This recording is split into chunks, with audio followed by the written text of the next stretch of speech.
I went through the design document that Bones and I have made for Scourge of Ninepoint, and I realized I am so hecking close to being finished with all the designs. All the character designs for issue number 2. Not for all of volume 1. We started out very ambitious and we're like, we're gonna do all of volume 1. But now we are breaking it down into issues to make it a lot more palatable for ourselves to get it done. I guess the idea of getting it done more palatable. You know, you gotta set those small goals because you can achieve those instead of saying, I'm going to do an entire book. And then 2 years later, you're like, oh my gosh, I'm still working on this book. So yeah, broken down into smaller issues. I'm almost done all the design work for issue number 2.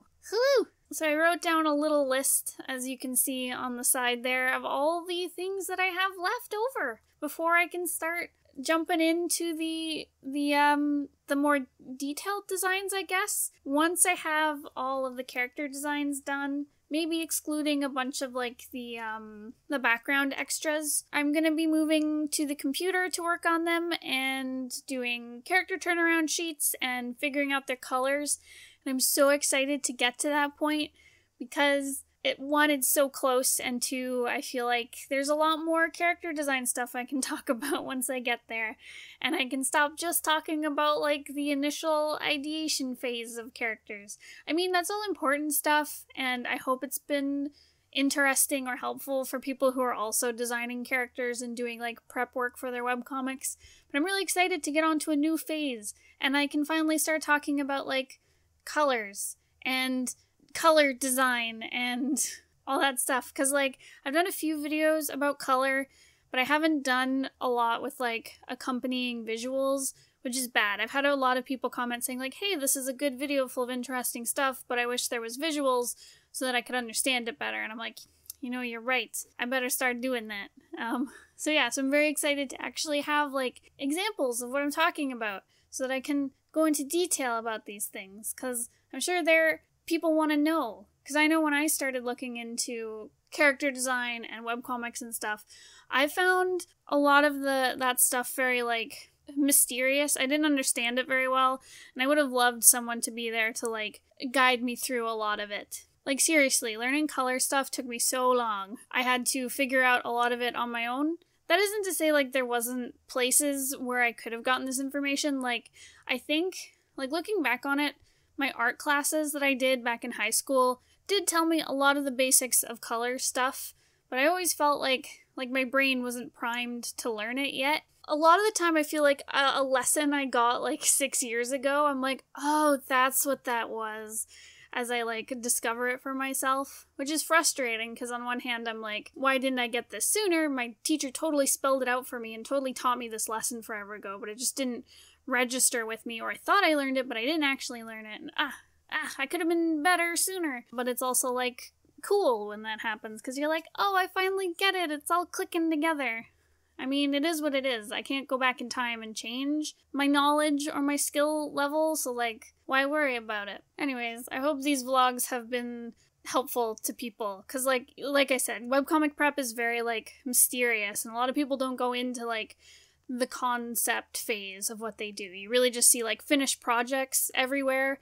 You don't see the stuff behind it, and that can be very discouraging as well, because I know I look at a lot of finished artwork or like projects people have worked on, and I'm like, oh my god, they do amazing work, it all comes out perfect, and then I don't see all the designs they went through, or all the iterations they went through, or all the you know, things they scrapped. Hope I'm opening a door to people who are curious about this stuff.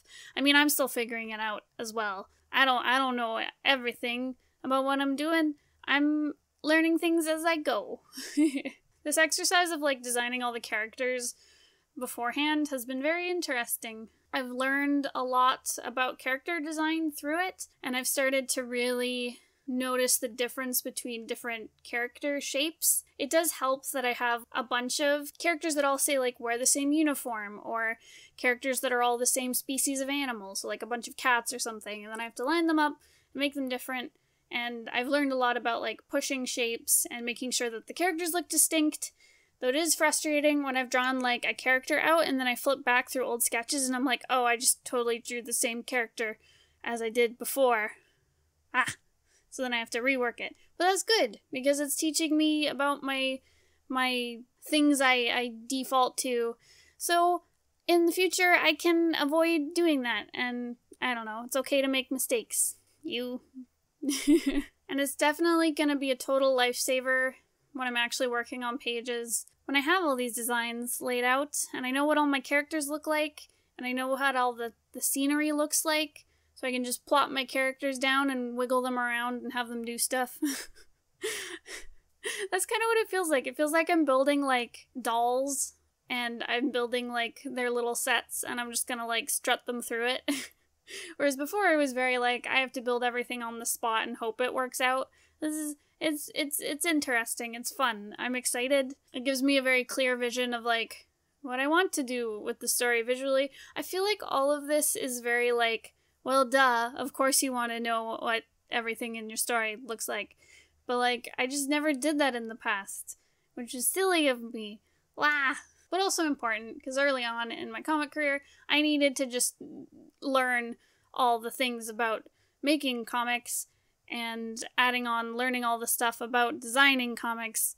It would have been a lot for my itty-bitty brain, and like I said, I'm catching up on a lot of lessons that I didn't understand when I was younger. So, the learning process is tough, and everyone's got to do it their own way, I guess. So yeah, so I wrote down my list of like all the named characters that are left over for issue number 2, and so it's a lot of just kind of background characters, plus Mitzi. Mitzi is a main character. She doesn't appear on this page. I'm gonna draw her next week, but yeah. So it's a lot of just background characters, a bunch of cats, now that I finished up all the raccoon babies. Yeah, so it's like all the main characters are pretty much done that appear in issue number 2, and that's so cool. So I worked on the night teacher. She appears in the prologue, and she appears again in issue number 2, and she's just aged up a little because it's been a few years since the prologue. So she just needed some minor tweaks to her design. Then I started working on Pepper, who is a friend of Mitzi. He's a cute little cat page, and yeah, I looked back at a design I did for him earlier, and it was the one where I was like, oh, I totally designed like an extra in the prologue who looks like this, and it's not Pepper, so I better figure out a new design for him. So I just did a few iterations to kind of figure him out. He's young, he's cute, he admires Mitzi, they're friend pals. I just wanted to make sure his design was nice and distinct, and so he got a few iterations to him. He's not like a super important character, but I still want him to stand out because he is like a named character with dialogue. He needs to pop a little bit, whereas you will see eventually, or now, I don't know where I am in the video. You will see that I also did some little background characters. I mean, they have speaking lines, but they're not super important characters, or I just did 1 or 2 little sketches of what they'll look like. They're not super important, so they don't need that much attention. They just need to stand out enough to have a speaking line, I guess. Because different characters have different levels of importance, you know? There's some characters that are just like the background. They are basically set decoration, right? Those are your extras, your background characters. Their designs can be very throwaway. They might not ever show up again, or you might reuse their designs to kind of fill up backgrounds later on. And then there's characters who are like not important, but they still serve a purpose, I guess, more than being background decoration. Like, you know, they might hand the main character a letter, or they might give a piece of exposition that's needed, or, you know, they're just like a background character in one of the main characters' lives, I guess, where, like, they're just a little bit more than set dressing. They also provide, like, insight into the character's life, or they, like I said, they pass on good exposition or something. So there's those characters, and then you get more into, like, your secondary characters, which are, like, important, but not super important, like, say, like, the main character's best friend or something. And they need way more detailed designs, because they might show up a lot. Like, they're not the main focus of the story, but they're there throughout it. And then you have your main characters, which, of course, need the most attention to their design. I am past all the main and secondary characters, and I'm on to my tertiaries and my background characters. So that's so cool, and exciting. I also designed some super secret characters that don't appear in any of the videos because we don't want to reveal who they are yet. But eventually we will, once the comic is happening.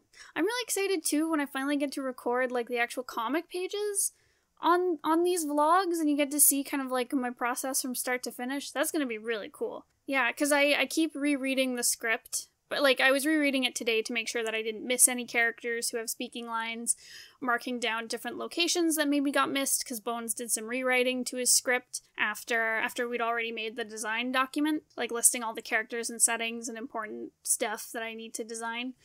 So I just went through the script again to make sure that I didn't miss anything.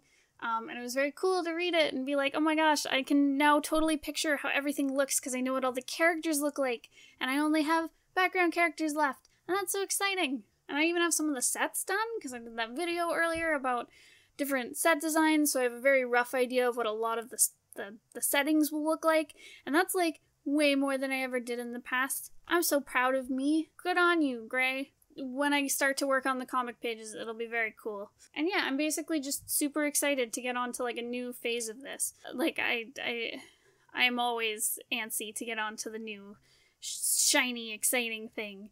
And it'll also be easier to record these because I won't have to rely on like sunlight and moving lamps around in my house. Because I don't have professional lighting. This is all, I don't know, DIY. This is very DIY lighting setup. So I'm excited when I can finally move back onto the computer, which is a lot easier to record. And I don't know, I know I'm faster as a digital artist, so it'll be nice to move onto there. And yeah, it's very different from when I designed the prologue, because when I was designing the prologue, I did a few little sketches in the sketchbook that I'm working in, which is like basically exclusively filled with 9-point stuff. But I did a few little scribbles of different characters, like the main ones, but a lot of the major like finessing was done on the computer. I guess it is very similar to like what I'm doing now. It's just this is more and bigger with more characters. But I definitely didn't draw the sets out quite as much as I should have in the prologue, and like once I actually sat down and started blocking things out, I was like, oh, I don't actually know what this room looks like. So yeah, hopefully I will do more of that in the future so that I actually can figure out how settings and blocking works. Blocking, if you've never heard the term, is from like the stage and theater, where like blocking just refers to how your characters move around a setting. If they stand here and walk over there, you know, where they're in relation to each other, that's blocking. It's very different to like draw a little floor map of a setting and then to actually like turn it 3D and have your character stand in it. That is something, note to self, I really need to consider when I'm designing settings, is I actually need to try and draw the characters in it before the comic page. Man, there's so much stuff that goes into comics. How do people do it all on their own? I don't know. I've been doing it on my own for a while. I mean, Bones does the writing, but I do all the art stuff. And how did I do it? There's so much to consider, man. And I wasn't even thinking about it before. So like, man, how? How the heck? And then, if you do all the writing and art, you're a cool kid. So yeah, very exciting stuff. Lots to consider. Can't believe I'm almost done. And I do have a lot of designs that'll be ready for like, even the next issue that we do, issue number 3. It's so cool. I've never done this before. It's so cool. It's just interesting to see it all laid out. Like, Bones and I went flipping through the sketchbook for a little bit, and I was like, oh my gosh, look at how much I've done. And it's just been like week by week, just working on it for like an hour or half an hour, even just once a week. I got a lot done. Slow and steady, man. It's like the 100 Days Challenge all over again. It's very rewarding. Like, when I'm in the thick of it, I don't think of it that way. I was like, for the longest time, I was like, oh my gosh, this is going so slow. We're never gonna get issue number 2 done, and I'm so slow, and designing characters is so hard. But then I'm at the end of it, and I look back, I'm like, oh, that was so much fun. So, yeah, it's tough, and it's hard and draining, and sometimes I feel like all my designs look exactly the same, but it'll be worth it in the end. And once I can add color and lighting and I guess like more defined shapes to everything, it'll be better. Because that's one thing I noticed about working on the prologue was it was one thing to have like my flat designs laid out. And even in color, it's like, I think a character looks one way, and then as soon as I put them into like the 9-point style, which is a lot more like 3D, like it's a lineless style that's very like, it has a lot more depth than my usual kind of flat style. So once I get the characters into that, it's very like, oh, how does this work? You look different than I thought you did now that you have like volume and shape to you. So yeah, that'll be interesting. I should probably do some studies of characters in the 3D style. Oh, so much work. But rewarding and fun, all the same. Okay, I think that's all I have for today's video. Thank you so much for watching. Thank you for following along on my journey here, drawing all these character designs. This is very cool. I'm very happy with the results so far, and I'm excited to get on to the next steps. I don't know if I'll get to them next week or the following week, but soon, my friends. I know Fan Expo is going to throw a wrench in things because it's going to be just basically a week of not being able to do much art, but it's going to be fun and a nice little break from having my nose to the grindstone all the time. Speaking of Fan Expo, we will be there in Toronto from August 30th to September 2nd, yes, and we will be in the Artist Alley at booth A72. So please come and say hello if you're in the area. I'd love to say hi back to you and high five. And don't forget to comment and subscribe if you want to see more videos about webcomics and stuff. And thank you once again for watching. I will see you guys next time. Goodbye. My outro was different this time. Ooh.